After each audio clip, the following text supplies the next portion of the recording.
দেখছো বঠিদা, তো এখন কি করবো জানো? আজকে বানাবো হলো মাছের পাতুরি লতি দিয়ে। তার জন্য কলা পাতাতে বানাবো, তার জন্য কলা পাতা নিতে আসলাম। চলো কলা পাতাটা কেটে নিই।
चोरी नहीं की है तेरे संग यारा, चोरा चोरी नहीं की है।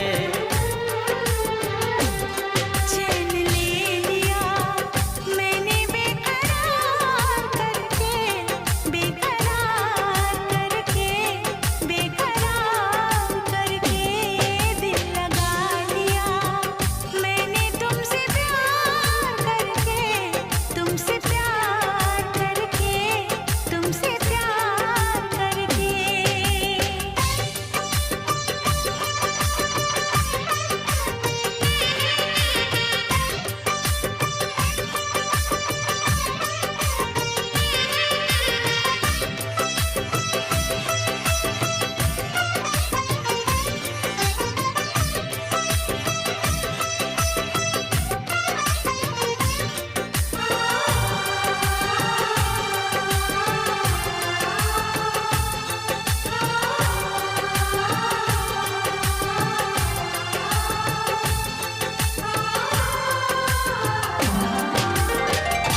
बीच सफर में कहीं मेरा साथ छोड़ के, तुझको कसम है नहीं हो जाना दिल तोड़ के। कैसे मैं बताऊं तुझे कैसा मेरा हाल वे, जीना मरना है सब अब तेरे नाल।